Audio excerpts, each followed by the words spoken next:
Hello and welcome. My name is Darshaun McAway. Thank you so much for tuning into this live feed. Well, for some of you, it's going to be pre-recorded, or you can catch it on the replay. The title of the caption is I'm just trying to figure it out. And a lot of times I find myself not being in my feelings, or what you guys would call fifis, but I find myself considering a lot of what other people say, and I take on their constructive criticism quite heavily. But today, it's weighing on me kind of hard because there are some things that I'm trying to figure out. And as many of you know, none of us really have the complete answers to every single thing that pops up in our lives, every issue that happens. However, we do have some sort of insight as to how it's supposed to go, and at least for us, right? So for me today, I finally finished my little project. McAway, thank you so much for tuning into this. Excuse us, guys.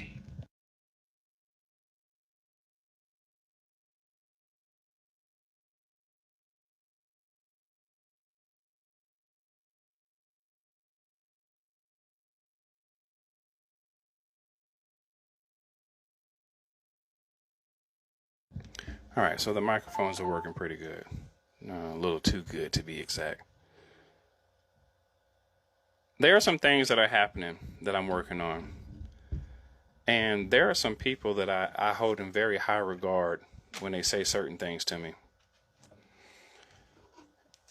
And one thing I can tell you right now I dislike is that when I'm working on something and I'm in my zone, I really don't want to hear anybody's advice or constructive criticism, because the thoughts that I receive are for me. Let me turn this thing off. Okay? Interrupt me during my live feed. I really don't like to be persuaded to think otherwise when it comes to my ideas and my insight and everything like that. So today, I wanted to come on and talk to you guys to find out, why do people discourage other people? Why is it that we can't just remain positive and say to the person, instead of saying that you think it won't work, say, well, make sure you think it all the way through. I found throughout my life that I have been nothing but encouraging towards most people. I don't think I've ever told someone, if they told me about an idea, that I said that it wouldn't work. I know I haven't ever told anyone that if they had an idea, it's not $1 million idea. It's not my place to do so. Nor do I feel like I should discourage you from pursuing what you want to pursue, because I don't know what your vision is. I don't know what it looks like in your mind. Now, I have been showing you guys what is exactly in my mind. This backdrop was in my mind exactly like this. This is why I like to keep it up. This is exactly what I saw. I saw this. Told my wife about it. She saw the outcome. She was like, no, that's pretty dope. Showed Anaya, Dad, that's pretty cool. Can I be in it with you? So what you see behind me is what I had created out of my mind. This is what I saw. So when it comes to my ideas, all the books I've written, all the invention drafts that I've jotted down, sketched over, all these different things, even the way I dress, is things that I saw for myself. Which is why I had stopped asking people, hey, how do I look? Because some people are like, nah, that ain't it. And I go, man, I'm wearing what I want to wear. So the other person goes, well, why'd you ask me in the first place? And it's true. Why did I ask you if I knew I was going to wear what I was going to wear? this is going to be a very long topic, because what you're going to find, if you haven't already, what you're going to find throughout life is there are going to be dozens of people that are going to discourage you. And the thing that I dislike about that is the people who discourage you act like they didn't come from a childhood. They act like they wasn't a kid at some point in their lives. And if you think back, really think back on when you were a kid, you've definitely heard more yeses than nos, because you've gotten things that you wanted, not necessarily things that you need.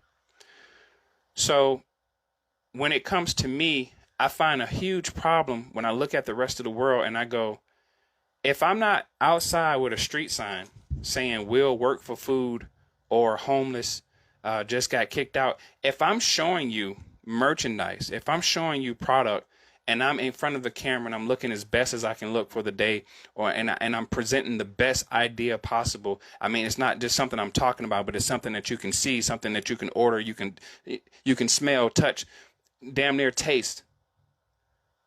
Then why discourage me for trying, right? Lack of better term, for trying to make something better of myself so I could have a roof over my head.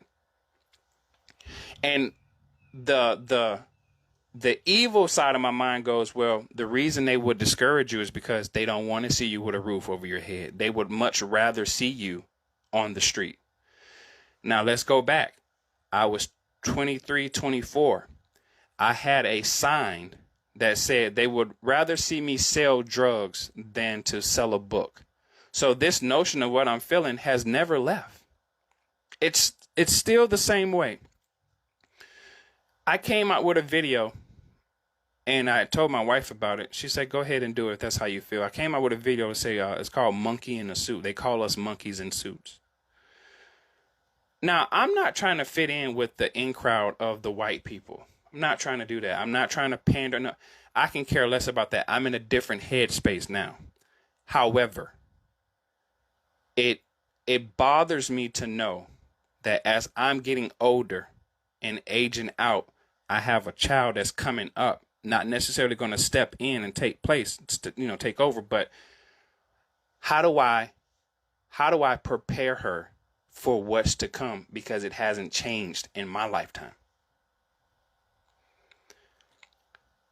If you look back, maybe if you go back to 2015 and look at some of my videos or some of my posts from 2015 up until now, the kid has been trying to secure his daughter's future financially.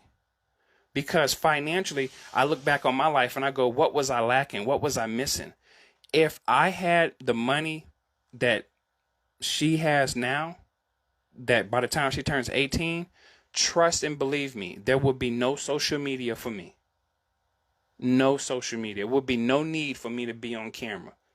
I'm going to be honest with you. I try not to even be on camera. It's not really my thing. But I understand that when the world is transitioning, you got to get in on that train or you're going to get left behind. Look at all the companies that got shut down. They didn't get on the train. Hey, last stop, train's going off. What happened? Companies went out of business. So in order to keep up with the times, you have to kind of transition with the times. So I understand that. And looking at that, I go, wait a minute, man. Yo, what didn't my parents do for me? Hey, my parents didn't put away a savings. They didn't put any money to the side. So what can I do to not be like them? Because that was the lack. When you have a person such as myself, not knowing that when I asked people for help, they were looking at me as bummy. Like, go pull yourself up by your own bootstraps. Like, ew. And I go, hey, I was just trying to get some help. No, man, go help yourself. I say, well, wait a minute, man. You telling me to help myself? Okay, cool. What do you mean by help myself? Just do it by yourself. Stop asking people for help. But yeah, I got this car leaning on me. Hey, can you help get it off me? No, do it yourself. That's what it feels like to me when people say that. Do it yourself. So I've heard do it yourself so much. Check this out. I've heard do it yourself so much that I was like, you know what? Okay, cool. I'm going to go to the library and I'm going to find out how to create this stuff on my own. You telling me, well, do your own illustrations. I said, God damn. All right. So I go learn how to draw. You want to come out with a condom company? Go make the latex yourself. So I go, come on, man. I didn't graduate college to do science and biology and chemistry. All right, what can I do to come up with the condom? How do I do this? So couldn't create it. Had to put the money into it. Where I get the money from? I had to go pick up part-time jobs, a full-time job, little nook and cranny jobs. So when I got the product, people would be like, "Oh, that's what's up. I knew you could do it. Yeah, let me get that $2 out of you, though." No, I ain't got the $2 for you. But congratulations, though. So I go, all right, cool. So the marketing world is telling me that the consumers are the buyers, but the consumers aren't buying from me. The consumers are saying, yo, congratulations, man. I knew you could do it. You pulled yourself up by your bootstraps. That's what's up, boy. I see you. And I go, yeah, but run them pockets, though. Let me get that money. So I look back on everything that I created, and people who told me certain things were like, yeah, congratulations. And I'm like, was there ever any doubt that I wasn't going to do it? To them, it was. To myself, it was like, no, it was a matter of time. So I'm like, all right, cool. Save your congratulations. I don't need it. Because throughout history, it has been proven, I don't know, maybe at least a dozen times, but 1,000,000 times got to be for sure, that the underdog, the person who's trying to get to the top, eventually gets there. But don't sit up here and tell me, I don't want to hear. Don't tell me that, yo, D, you're doing the right thing, but fam, it may take you 30 years to get there. Come on, man. 30 years doing the same thing. I have a issue with that terminology of you're insane if you're repeating the same thing and expecting different results. Hey, guess what? I kept on writing different books and got a different result. I kept on doing the same thing and got a different result every single time. So what are you talking about if I keep on doing the same thing expecting different results? I did it. I did it so much that I created other stuff. And I had to convince, damn near manipulate people to purchase something from me just so I could buy myself something to eat and and keep a roof over my head. So my point is, why are we discouraging people who you can see have an idea that's tangible? You can touch it, smell it, taste it, and you go, nah, that ain't it. Pull yourself up by your own bootstraps. Holler at me when you do, though. You go like, what? But you had told me to. That's the person I am. I'm the person that has been told some advice that the other person didn't do, but I did it, and they go, I knew you could do it. And I go, yeah, but oh, no, I knew you could do it, but I didn't say I was gonna give you the money for it. So I look at the whole world like that. That's how damaged I am on the inside. So when you see these videos and somebody says, I'm not going to say the name of the person. When you see these videos, I've been told that I'm fronting. I'm fronting. What you see in front of you, this is a facade. I'm fronting. The books, they're not mine. I didn't name my daughter Anaya. The cologne, it's not mine. I didn't sit up there and look at how to put scents and fragrances together. I'm fronting. I'm being something. Oh, here's the term. The emperor wears no clothes. That's what I've been referred to. And I go, what the? How? How? When you can literally type up Walmart.com. Darshaun McAway. Boom. How is that fronting if it's there?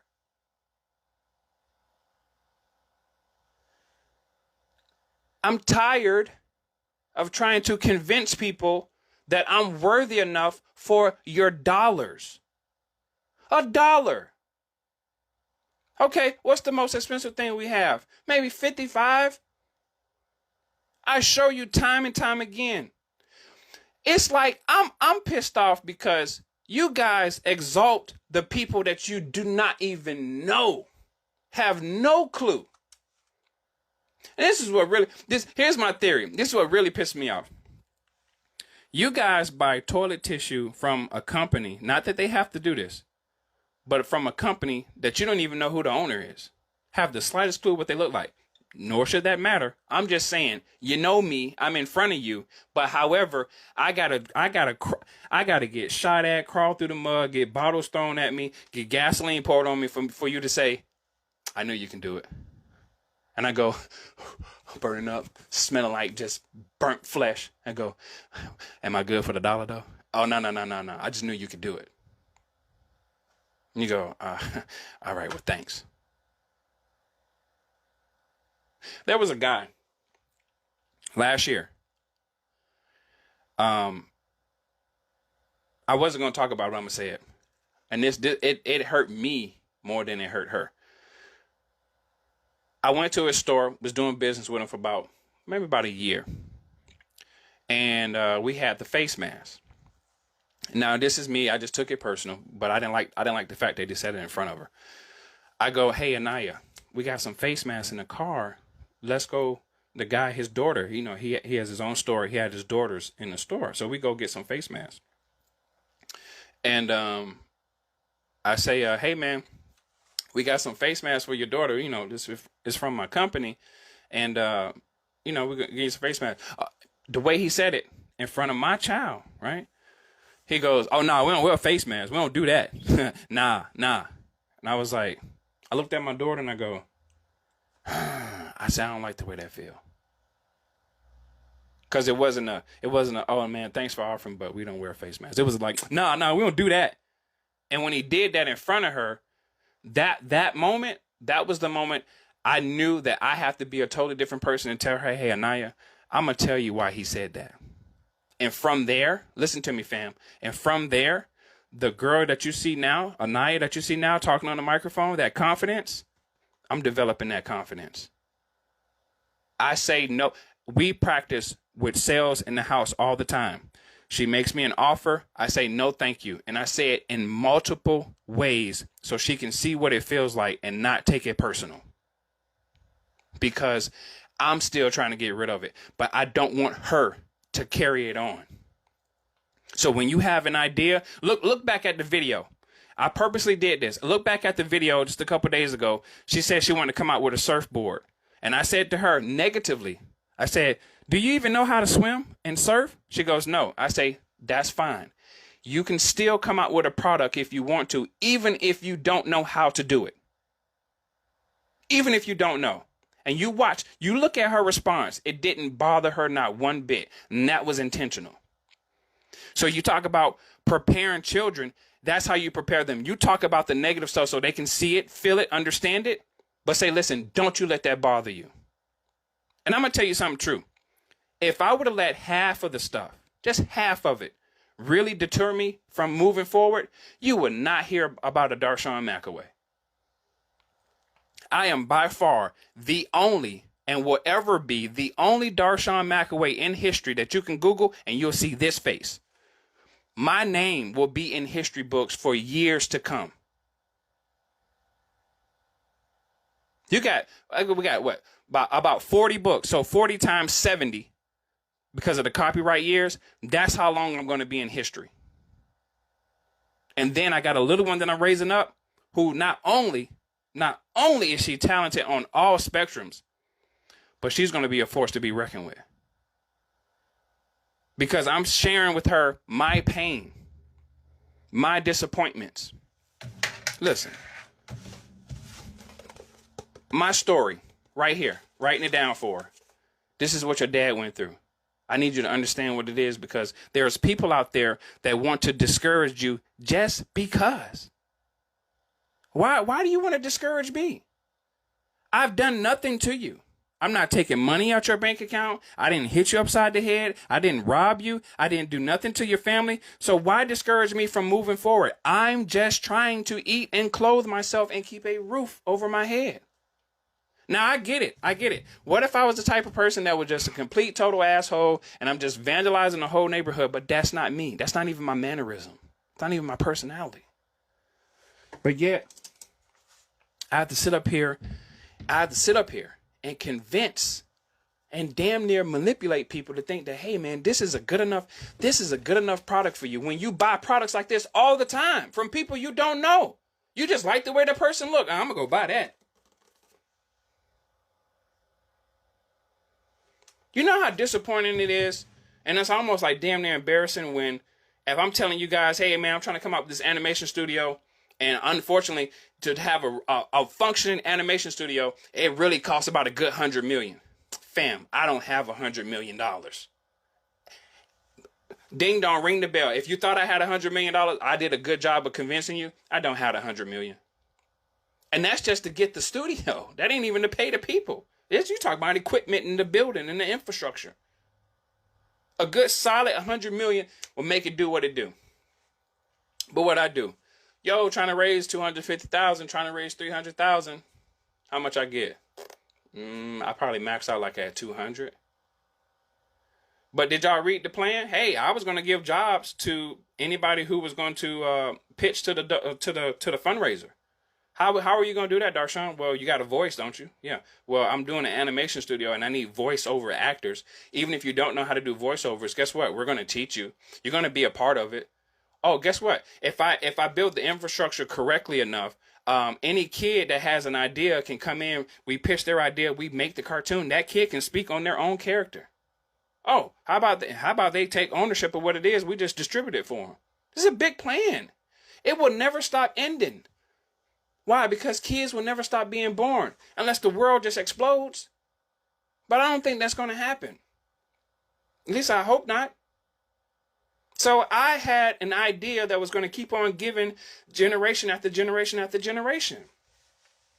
Why? It's happening right now. Look at the infrastructure of Disney, Pixar.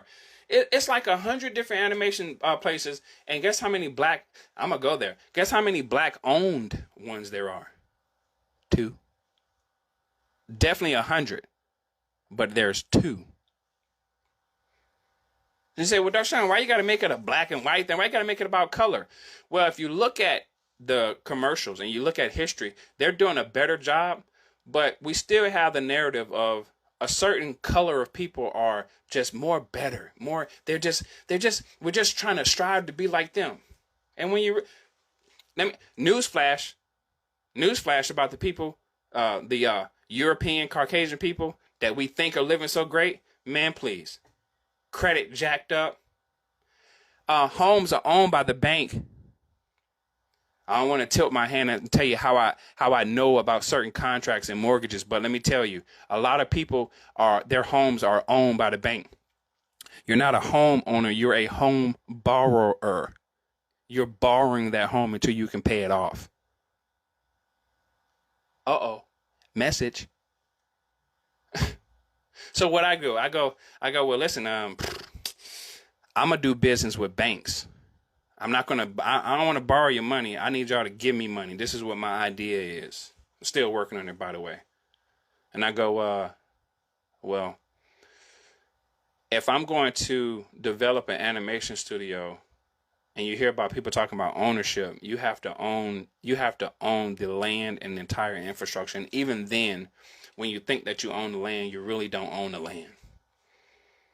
Why? Because of eminent domain. So either way it go, if you don't read through the paperwork the correct way, they can still get you. And then mess up your family if your family isn't knowledgeable enough about what all this stuff is. So my mind runs so deep, I go, well, how do I just make the money for myself and then teach my little one how to make the money for herself? And if you can't provide jobs to people, don't feel bad. Just do what you can do. Make sure you're able to take care of yourself. So I started showing her things and explaining to her just parts of the function of the world. But the world is moving so fast. I mean, the world is moving so fast. Fam, just 2015, she was like just born. She's 6 years old. And I see no difference. I see no difference in the world. Slight difference. You know, we went to the park. We went to the park last week. And I've experienced this like 3 times at this park. When we pop up, it's Anaya, Stephanie, and myself, right? We pop up at the park. It's just 3 of us, and there's a whole bunch of kids playing. This was before COVID, when Anaya was like definitely about 2 or 3, and then last year, and then recently, 3 times been to this park. First time we go to the park, whole bunch of kids, whole bunch of parents. We get there, the parents, they leave in 3 minutes. I look at Stephanie and I go, I say, well, maybe they've been here. They might have been here for a few hours, but I just felt otherwise. But I say, no, it's cool. So Anaya, you know, she running after the kids and they leaving, you know. So I'm like, I really didn't come out here to play with her. I came to watch, supervise. But since all the kids are leaving, and I do mean all, so since all the kids are leaving, well, I gotta shrink myself down and go inside these little tubes and chase after her and do all this type of stuff, right? So we made the best of it. I get home, I sit down, I say, man, I feel some type of way. So I pray to God, ask him to give me peace, give me understanding, and he did. So much understanding that we waited like another a year not to go back, right? So that year, come up on the other year, we go back out there. Even more kids, bigger kids. She's bigger. Cool. Get out there, sit down. Hey, so-and-so, it's time to go. Mind you, this is way before COVID. So one kid drop off. Hey, so-and-so, we got to go. And every time that parent called for that child, Anaya was going towards that kid. It's a true story. Stephanie can confirm this. So that's kid number 1 dropped off. Kid number 2. And, you know, Anaya, like, which is nothing wrong with it. She likes to grab people's hand. You know how kids are. They grab each other's hands. They walk around with each other, whatever, right? So I had a problem with it because I didn't want her to trip the other person. Because most of the time, Anaya will she's the bigger kid and will grab the smaller kid hand, and she don't realize how fast she's running, you know, kind of tugging type of deal. So she goes to go reach for these kids' hands, and the parents call, and the kids drop off one by one. Boom, boom, boom. 5 kids, 6 kids, 7 kids. So again, all the kids are gone, and it's just us out there. So here comes Super Dad. Got to shrink myself again. Go inside the tube. Go down the slide. It's burning up outside. I'm burning up. I don't even have on the right pair of clothes. But who cares? I'm out there with my daughter. We're enjoying ourselves. That's the second time it happened. So I go home, pray about it. God, give me peace. Give me understanding. Let me not feel hatred towards the world and hatred towards the people that took their child away from my child from playing. So, okay, cool. Fast forward to last week or 2 weeks ago. Last week. Fast forward to last week. Anaya is 6 years old. So we went from 2, 4 to 6, or maybe 3, whatever. Anyway, from 2 to 6. Been to that park 3 times. Third time, I go, now, come on, third time can't be a charm, right? Get out there. It's quite a few kids. Yeah, Anaya's bigger. Okay, cool. See some other big kids? Yeah, she know how to go down the thing by herself. She good. She well prepared, right? Well, I'm out there. I'm on my phone just trying to like edit a video, you know, a little short, trying to, you know, clip it together, make sure the music is just right as I'm talking. And I'm looking at Stephanie, and I see Stephanie's demeanor change. It went from she's chilling, just looking, to like defense mode. So I'm looking at her, and I instantly knew where she was looking at. So I look back, and I see my child come over with her head down. I said, Anaya, what's wrong? Oh, the lady told me not to hold her daughter's hand because sometimes her daughter don't want to be touched.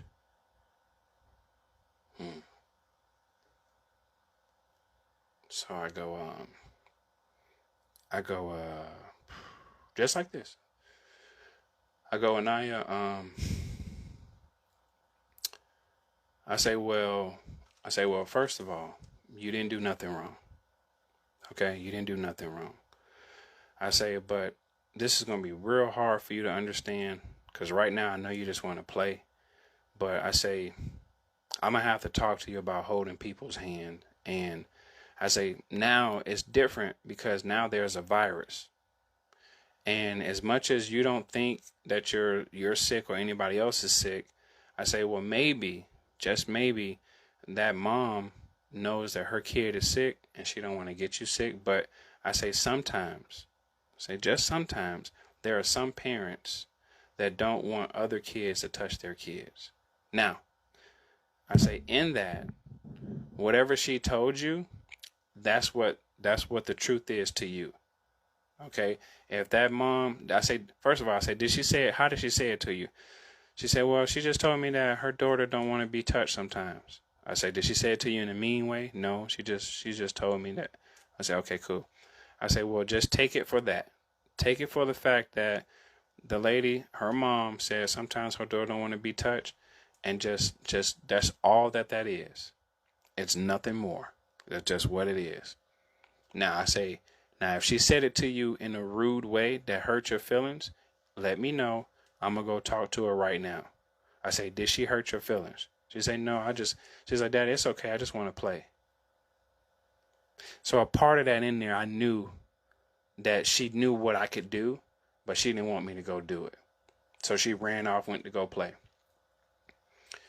No more than maybe about 2 minutes and 30 seconds later, 3 minutes tops, Anaya just pooted out and was like, yeah, there's no need to be out here. I was upset. I was furious.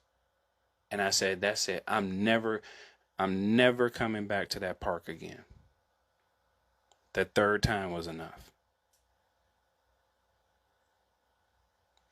We leave, and I talked to Anaya some more. Stephanie talked to her, and as parents, I can tell we have not sugarcoated anything, but I could tell that at her age, it's like it's a little thin coat of sugar, because it's like she don't really understand that there are some people who just don't want to see you have fun. They just don't want to see it. There are some people who just don't want to see you make it. So the question would be, why? No one has ever answered that question. Hey, why don't you want to see me make it? Because I don't like you. Okay, that is an answer, but if you don't, well, why don't you like me? Like, what? I don't even know you. If this is my presentation to you, and you're saying like, man, I don't like you because you think you all that. Fam, what am I supposed to do? What am I supposed to think of myself? That I'm not good? That I'm not the best? That I'm not great? How about I get on here and keep on saying how just discouraged I am and how broke and poor I am, and I wish I could be rich one day. Would that make you feel better? Because typically when I get on a microphone, I'm telling you guys, hey, yo, check this out. This is what I did. You can catch it if you want to. I'm like 5 years ahead of you guys. Boom, boom. This is what it is. But you don't like me because you think you all that. Well, what am I supposed to think of myself? Especially if no one's telling me that I am all that. Because I can guarantee you, you can step outside in the world and people will tell you exactly what type of piece of shit you are. Versus, yo, man, that's a great idea. Keep it up. Do your thing. You hear it from time to time, but do people really mean it, though? I know I mean it. I post plenty of times, yo, shout out to everybody doing their thing. Keep on going. Keep on pushing. Keep on fighting a good fight. And that's real talk. I open up my phone lines. Open up my chat, my comment section. So you promote your business. Do your thing. Why? I understand I understand the need to change the narrative of, if you see the underdog, yo man, if there's anything I can do to help you, let me know. And most of the time, to be honest with you, most of the time, it's not even that the person wants the money from you. Most of the time, is they want to know who is the entity that has the money for them. That's what I've learned. Because you all know that there's all sorts of people all over the place. But who has the money? The banks, angel investors, venture capitalists, people like that. Those are the people who are looking for the ideas. So typically those would be the people that you need to approach. Why? Because they have a limited liability or a corporation company that unfortunately, but fortunately, can take a loss when it comes to not making back their investment. However, when it comes to people, there is only so many people that you can reach within your circle, for sure, that will help you get to where you need to be. Most of the people in your circle, most, not all, they won't help you get to the type of 10,000 square foot home you want and the 5 cars and, all that stuff. It's the corporations. It's the Forbes 500 companies, the top 1,000. Those people who are moving and shaking, making real things happen, looking for people like us, looking to invest in an idea and say, hey, man, I heard your voice on this. I want you to do a voiceover, or, hey, I want to give you an opportunity to do this podcast. This is what our network is. Like, it's stuff like that happens where big corporations hear you and go, yo, listen, we want to do business with you. So I started doing this deep dive and I started thinking about, okay, well, where are the bags? And the bags I'm talking about, where are the 30 million and up bags? If you sit up here and tell me that, where's that game at? If you sit up here and tell me that a game from the Dollar Tree, hear me out now, a game from the Dollar Tree that has a plastic mouthpiece that you put in your mouth, has 1 dice with multiple colors on it, and it has 12 cards. If you're sitting up here telling me that are roughly about packaged together 3 objects made over $50 million, then fam, sign me the fuck up. Sign me up. I bought the game. I gave the Dollar Tree $1.10. The game's been out forever. You sitting up here telling me that this game made $50 million? This game right here. Okay, guess what? I'm not going to copy your game. I'm going to look at my portfolio, the stuff that I've done, and I'm going to create from my own situation. I'm going to make my own damn game. And let me see what I can do. So guess what? I created my own game. 2 of them. Well, technically 3, but 2. I got to see if I can make it. Why? I'm just trying to figure it out. I'm not being something that I'm not. To you, that I'm not that. But to myself, I'm that. I'm the man. I'm not taking the money out your bank account. I don't have a knife to your neck and a gun to your head saying, give me all you got. I'm saying, no, listen, yo, check this out. Hey, my name Darshaun. I just came out with this idea. Boom, here it is. Great quality. Check it out. You like it? If you like it, go to .com. If you like it. I've been in the .com business for over, 15 years now? I'm not going to tell you. I'm not going to sit here and say that I'm broke. I'm not going to sit here and say that I never made any money. I'm not going to sit there and say that. That's not what this is about. I'm just trying to say that all I'm trying to do, when you think that I'm showboating, the emperor has no clothes, all I'm trying to do, a lack of a better term, all I'm doing is making a living for myself. Legally. Because I think we all know that we probably can do something illegal, but where is that going to get you? Jail, dead, typically before your time. And then I started looking at my life. I go, well, I'm 38. I don't want to be 50, 60, 70 years old still trying to figure it out. 38 is enough. It's enough.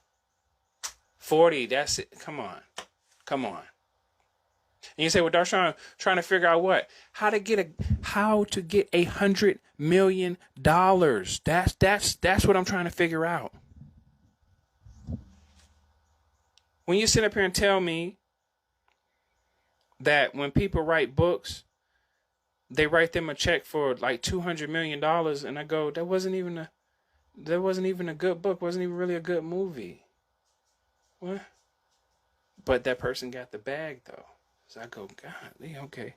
Well, I'm not interested in sci-fi. I'm not interested in ghouls and goblins. So what can I do? What can I write and then make the pitch to the companies that's looking for what I wrote? That's what I do. So if you call that plagiarism, no, because I'm not copying it word for word. If you call that copying that person, maybe copying like their business move, but copying exactly what they did, no. So I say, well, how do I stay away from anyone saying that I did something like somebody else? I actually took all of my books that I've ever written and applied them to my own personal experiences and never read anybody else's material unless it was financial advice. And I'm never going to give financial advice in books. I go, well, I'm going to apply it to my life and let me see what kind of results I get. Results weren't bad. I'm a great storyteller when it comes to the former sexual escapades. Those are great stories. 4 Seasons, You Can Trust Me. Those were great books. Made a great stain.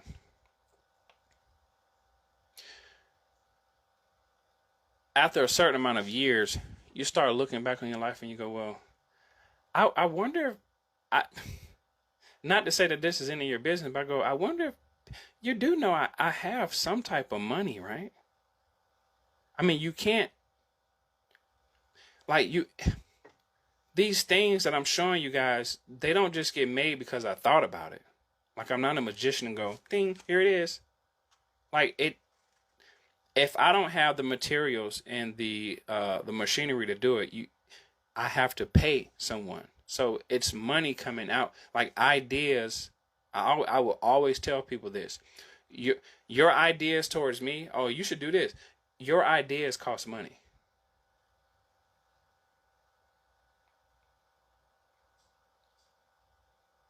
Paper costs money. Business cards cost money. Like, these things cost money. So I do have something. I just kind of want to make that clear. Now, again, the mark in which I'm trying to hit because of the plan that I have, you go, well, pull yourself up by your own bootstraps and do it yourself.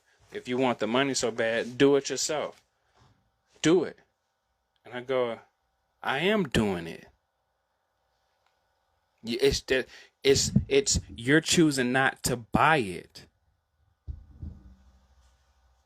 Why? Why don't you buy from Darshaun? Because I don't like him. He think he all that. Cause he light skinned. And that he came out with some little books and all this. He think he all that. But does it look good? Yeah. Have you read it? Have you bought anything from him? Hell no. I'm not buying nothing from him. Why? Because I don't like him. What? He fake. Huh? What? He faking. He be fronting. How am I fronting? Well, because you're saying you got stuff that you don't have. Such as what? What is it? Tell me.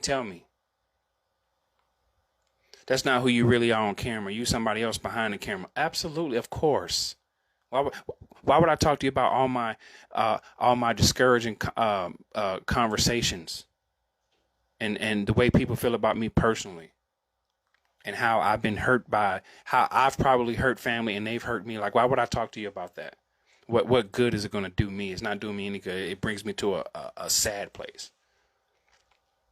Am I perfect? No, but I'm perfect to myself. I don't go around necessarily telling people that they're not perfect and they're not good enough. Somebody got an idea, I go, listen, all I can do is I can buy whatever it is, but I can also point you in the right direction. Never discouraging. There was a guy who sent me an email. He was talking to me about his book. And I can tell he was so used to hearing negative things that he actually begged me through email. He begged me to be brutally honest with him about his book. And I go, I mean, depending on what your book is about, maybe the cover might work, maybe it won't. I can't say that I don't like it because I haven't read it, but maybe you should try another book cover. But here we go. But if that's the book cover that you want, go for it. Send me another email. He was like, "No, man, tell me the truth. Be brutally honest with me, man. Do you like it or not?" I'm like, I like it, but the market may not like it. So you may have to revise it, but you won't know unless you put it out there. And the reason it's no need to be brutally honest with someone to discourage them when you can look at something and go, well, listen, man, well, how do you feel about it? Well, I feel like I should do this. Well, if that's what you feel, then do that. But there is a such thing as putting out that survey to see what people think about it. But if you like it, and that's what you're gung-ho about, sometimes you got to stick with what you like. But if you wavering, if you're teeter-tottering about it, then you go, well, change it up. There's been plenty of stuff that I really liked, but I teeter-totter on it, and I was like, I don't like that. So he was begging me to be brutally honest, and what I can tell you, what he was used to people hating on him, discouraging him. That he looked for it so much that he looked for it in me and be like, man, tell me the truth, man. I'm like, here's the truth. If I'm looking at that cover and I'm zooming in and I know what it's going to come out to look like on a book, that's not going to be the best quality image. So you may want to get another picture. But other than that, there's nothing wrong with the picture, but it's just not good for a book cover. That's not discouraging. Hey, if that's what you want, keep it. Look at the quality, see how it comes out. If it looks fuzzy, pixelated, whatever, you're probably not going to get any sales. People are very critical about books. And if you're a person that's writing a book to people, you have to understand something. Books take time to read. So you have to understand that people are looking at their lives in a 24-hour span, and they go, why should I purchase this book? If it's over 200 pages, why should I purchase this? And if you don't have an answer for them, then you're not going to get that sale. Because part of that answer is selling them the idea of what the book is about and what type of contribution it's going to make to their lives and their time. So you're talking to a person who had to figure that out per book. And I also had to come to a very strong realization that not everybody's going to read these books. There's only a certain amount of money I'm going to make in this market. And it wasn't working for me. I was like, whew, thank goodness Anaya came along, because my books, man, I had to fight people tooth and nail just to get them to buy it. And then after they read the book, they contact me and say, man, that's a pretty good book. I'm glad I bought it. Well, thank you.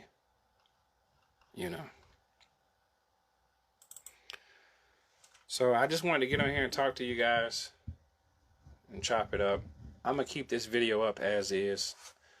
I don't even feel like taking it down. I'm just going to keep it right there. Do what you want. Do what you want. But File history. Don't discourage people, man. There's a way to do it. There's an absolute way to do it. And you don't have to discourage people to, to make them feel some type of way because you don't like their idea. Now, it's okay to let them figure it out. But I kind of want to tell people, like, miss me with the pull yourself up by your bootstraps. Like, that's a whole different analogy. Like that term has everything to do with if you fall down, like, if you fall down, you pick yourself up if you're able to, if your damn leg ain't broken or both of your legs ain't broken. But when it comes to these ideas and business, when people say, well, pull yourself up by your own bootstraps, I can't. Hey, and that's a word I usually don't like to use, but I can't do anything if nobody doesn't purchase. Well, then somebody would say, well, why don't you make it better? Fam, it has nothing to do with making it better. It has everything to do with now I have to convince people on why they should buy this from me. So that's pulling myself up by my own bootstraps, is when I figure out the lingo, when I negotiate the sales pitch of telling you, hey, this is the benefit to me and this product to you. And that takes time. That takes a lot of time. So, I don't know. As I look at this world, man, it's just something else, man. Something else. Especially when you realize that you're not the problem. It's not, yeah. The problem, have you ever had a manager that you just couldn't stand and you was like, what is up with dude? Or what is up with this chick? Why they always like messing with me and telling me to do this and do that? And they're just not fair, right? It's not that it's about being fair. It's just on top of you. I've never figured it out why they're like that.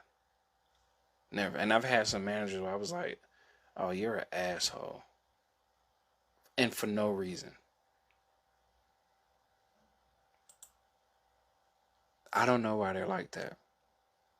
I don't know what that is. But just don't discourage people, man. I mean, for what? What?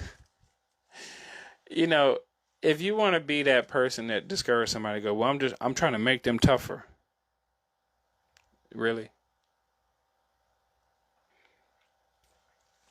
I've heard it all, man. I've heard it all. I've been through enough to know that some people, the people who do make it, the people who do get a chance to showboat and flaunt and all this type of stuff, it's amazing to see it because when it really boils down to it and they run out of the money, people look at their lives and go, oh, you were fronting. I mean, it's plastered all over social media. People doing all this stuff. They get robbed. They bankrupt. Stuff get repossessed. You find out that here's the big thing. And this is what made me talk about this story. And I just heard about these people, and I'm not going to speak on them long because I'm still trying to figure them out. I don't know what made them so special, but I think his name is Ace McBroom or something like that. Well, apparently they have like 19 million subscribers on YouTube, making a whole bunch of money, and now their $15 million mansion is up for sale for $10 million because they haven't paid on the mansion, so they're getting kicked out. And they have like 3 kids. So he's married. They got 3 kids. And I'm looking at this stuff and I'm reading these little articles and watching these like 5-7 minute videos. And the first thing that comes to my mind is, I go, well, dang, why is that's a nice home. How they losing it? Like what they do?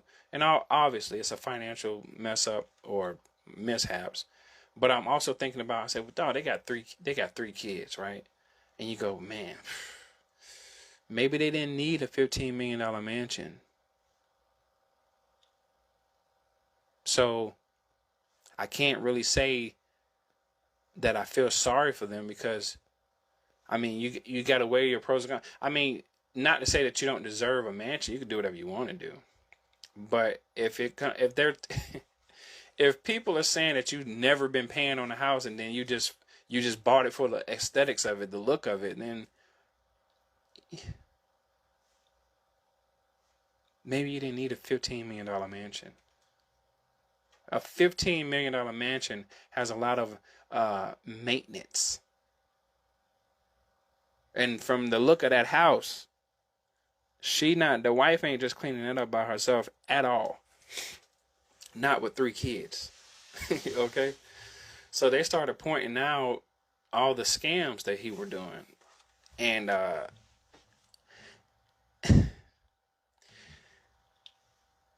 they call it a scam because he actually put together events.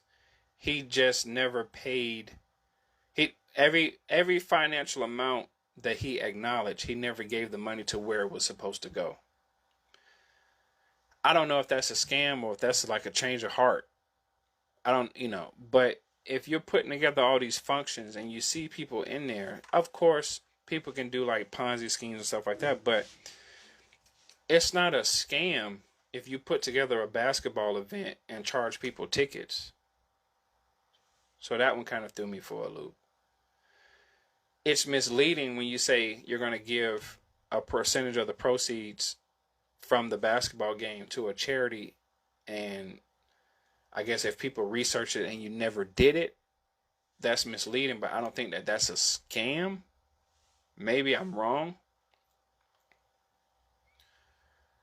But it's stuff like that he was doing. I guess putting together events and taking the money, and if he ever acknowledged that it was going to go somewhere, that it never went anywhere.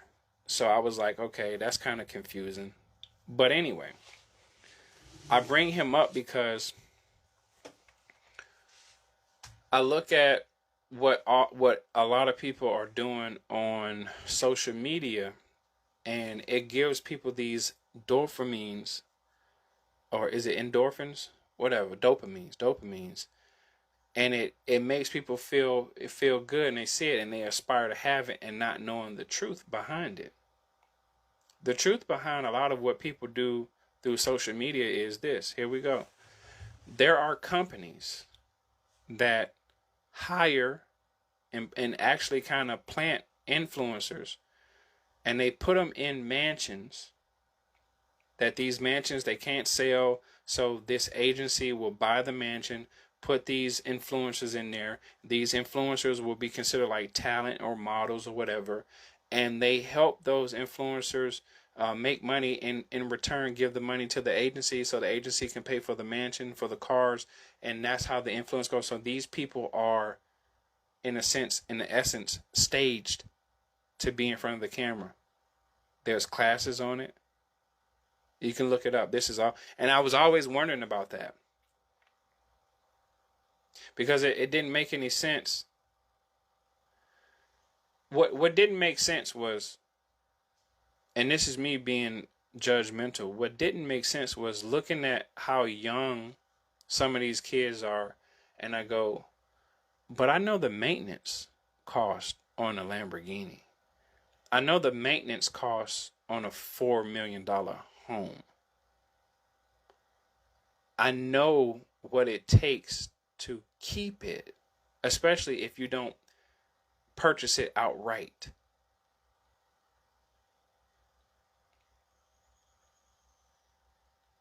I follow the money and I go, this is not making any sense. There's no way. There's no way. Right? They make it look easy. And you go, no. And then you find out that there are some people who create companies to hire influencers so they can, funnel the money. And that's how it happens. So these people be living these false lives. As you can see, look at go on YouTube and find out fake influencers, or whatever, splurging people. You see it all the time. you know. I want to take a break. I want to finish this stuff up. I'm trying to multitask, but I'm not able to. I'm going to come back and we'll do a part 2 in a few minutes. Anyway, I hope you guys enjoyed this. This video will stay up as is. My name is Darshaun McAway. We'll catch you guys in a little bit. Peace.